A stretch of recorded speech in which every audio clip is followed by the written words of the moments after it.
बढ़िया होंगे। और आज हम टॉपिक जो लेने वाले हैं वो संधि का लेने वाले हैं, और संधि के अंदर बहुत अच्छी तरीके से हम क्लियर भी करते चलेंगे। ये टॉपिक जो है अपना रीड के अंदर बहुत महत्वपूर्ण धूम मचाने वाला है और आपके रीड को फाड़ के रखने वाला है। तो किस तरीके से फाड़ोगे आप, तो सबसे पहले आपको समझ में तो आनी चाहिए ना गाइस। तो सबसे पहले बात करते हैं संधि की, और संधि बात सुनते ही आपको समझ में आता है संधि ऐसे लिखो या ऐसे लिखो, कोई दिक्कत नहीं भाई साहब, संधि संधि है तो दोनों ही सही है, या अनुस्वार के हिसाब से लिखो या न के हिसाब से लिखो, संधि में कोई दिक्कत नहीं आने वाली है। सबसे पहले हम बात करते हैं संधि की। संधि के अंदर मैं आपको ले चलता हूँ एक चीज के ऊपर जहां पे आपको ये सोचना पड़ेगा। आप जब तक नहीं सोचोगे तब तक संधि संधि संधि पढ़ते रहे।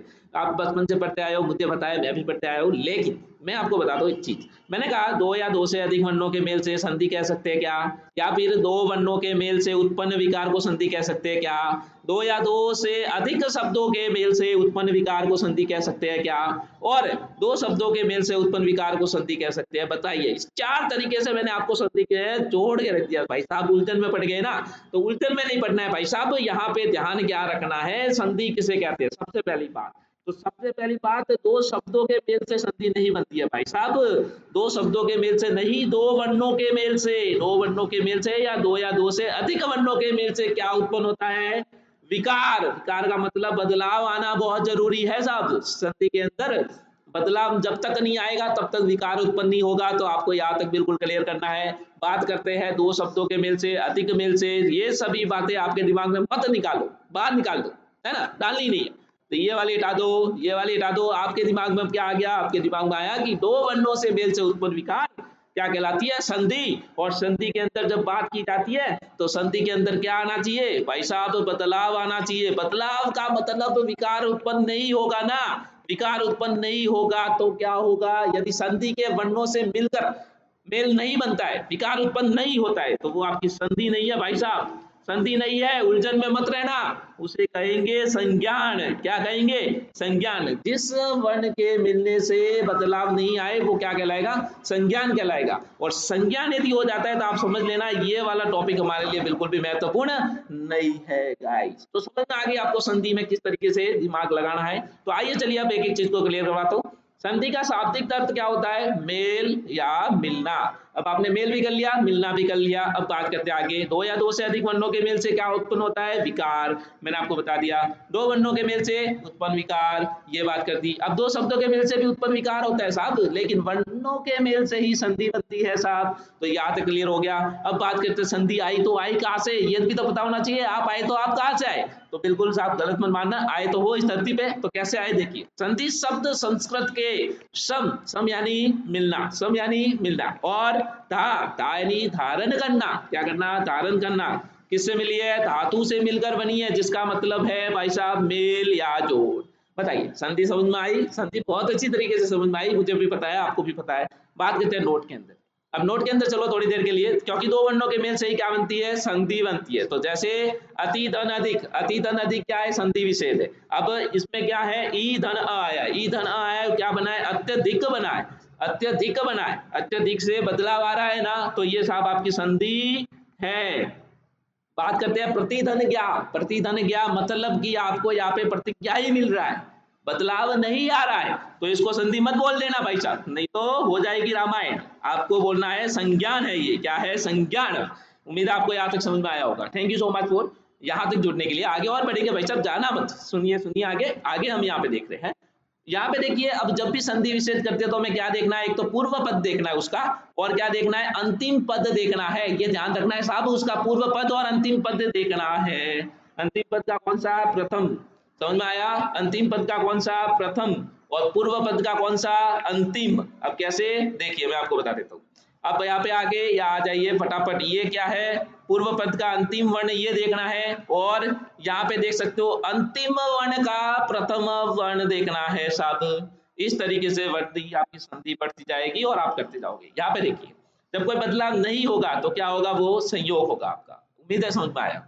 बात करते हैं संधि का विलोम शब्द क्या हो सकता है, बहुत बार पूछा गया साहब, यदि आपको समझ में आता है तो आप बता सकते हो विग्रह क्या होता है, संधि का विलोम शब्द होता है। और ये भी नहीं पता है, ये नहीं आता है एग्जाम के अंदर, तो आप विच्छेद भी कर सकते हो, ये भी सही होता है। तो हमें यहाँ पे ध्यान रखना है कि विग्रह जो है वो संधि का विलोम शब्द होता है। अब बात करते हैं आगे, किसी संधि शब्द को अलग अलग करना ही क्या कहलाता है, किसी संधि शब्द को अलग अलग करना ही क्या कहलाता है, विच्छेद कहलाता है। तो ये मैंने यहाँ पे बात कर दी। अब बात करते हैं संधि के कितने भेद, संधि के 3 भेद। स्वर व्यंजन और विसर्ग, स्वर व्यंजन और विसर्ग संधि। बात करते हैं सबसे पहले स्वर संधि की। तो स्वर संधि क्या हो सकती है, मैं आपको सिंपल सा बताऊं तो दोनों तरफ क्या होंगे, उसके स्वर होंगे, दोनों तरफ क्या होंगे, स्वर, और फिर आएगा बदलाव। किस तरीके से, आइए बताता हूं।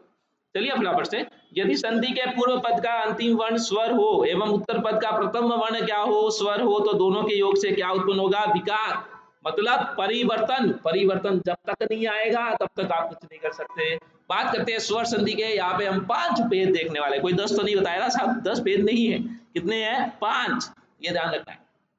पहला भेद यहाँ पे अयादि, दूसरा यण, तीसरा गुण, और चौथा वृद्धि, और पांचवा दीर्घ संधि। दीर्घ संधि, दीर्घ संधि। आइए चलिए सबसे पहले अयादि की ओर ले चलता हूँ ट्रिक के साथ, शानदार ट्रिक के साथ। मैं आपको संधि नहीं सिखा दूं तो मैं आप पे पढ़ाना छोड़ दूंगा। तो चलिए, अयादि संधि के अंदर सबसे पहले आपको ध्यान क्या रखना है, ये याद रखना है। मेरे हिसाब से यदि ये याद होता है तो अयादि क्लियर है भाई साहब। हम सबसे पहले देखो, अय आ जाए या फिर क्या आ जाए, अय के साथ आय आ जाए, उसी की तरह अब आ जाए या फिर क्या आ जाए, आव आ जाए। तो आपको इसमें ए की मात्रा जोड़नी है, इसमें आई की जोड़नी है, इसमें ओ की जोड़नी है, और इसमें आओ की जोड़नी है। अब बताइए समझ में आया नहीं आया? यदि अब भी नहीं आया तो और समझाऊंगा, टेंशन मत लो। यहाँ पे देखिए पहला वर्ड देखता हूँ चयन, इसको तोड़ना आता है क्या साहब आपको? संधि विशेष नहीं बोल रहा हूँ, अलग अलग करना। जब व्यंजन शब्द आ जाते हैं तो याद रखना इसमें अ की मात्रा होती है। तो जैसे स धन अ, उसी की तरह य धन अ, उसी की तरह न धन अ। अब मुझे बताइए कुछ दिक्कत आई क्या? का आई? बिल्कुल नहीं आई साहब, आएगी भी नहीं, मैं बैठा हूं ना। तो यहाँ पे देखिए क्या बन रहा है, अय बन रहा है, अय अय बन रहा है, दिख रहा है, अय कहा है, ए, ये रहा। अब ए की मात्रा कहाँ लगानी है वो ध्यान रखना है, इसके आगे वाले पूर्व वर्ड के ऊपर ए की मात्रा लगानी है। तो यहाँ पे छ के ऊपर अय में ए की मात्रा लगाएंगे तो 6 बन जाएगा। क्या बनेगा? 6। पीछे क्या बचा? अन्न। तो बन गया 6 धन अन्न। क्या बन गया साहब? क्या बन गया?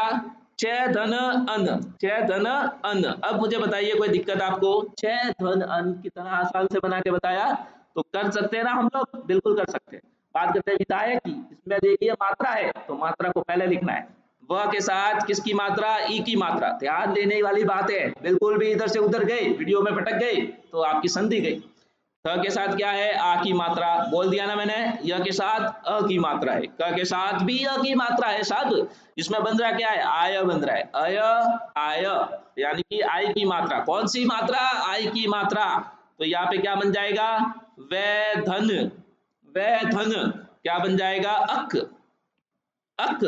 बताइए कुछ प्रॉब्लम आई? बिल्कुल नहीं आएगी। नयन, नयन को तोड़ते हैं, न के साथ अ की मात्रा, धन य के साथ अ की मात्रा। अब बताइए धन न के साथ अ की मात्रा क्या बना? अय, जिसकी मतलब है ए की मात्रा। तो वर्ड क्या बनेगा? बताइए फटाफट से, अब तो आप कर सकते हो, मुझे पता है बिल्कुल। न के पर ए की मात्रा, और पीछे क्या बचा? पीछे क्या बचा बताइए? अन। क्या बचा? अन, न। अब बताइए, नए धन अन, नए धन अन। अब कुछ दिक्कत आई क्या? बिल्कुल नहीं आई, आएगी भी कैसे, मैं बैठा हूं ना। तो बिल्कुल आपको समझ में आया होगा ये पूरा session guys. Thank you so much for watching. इसी के अंदर हम और संधि को क्लियर करते हैं। देखिए चलते हैं नेक्स्ट वीडियो के अंदर।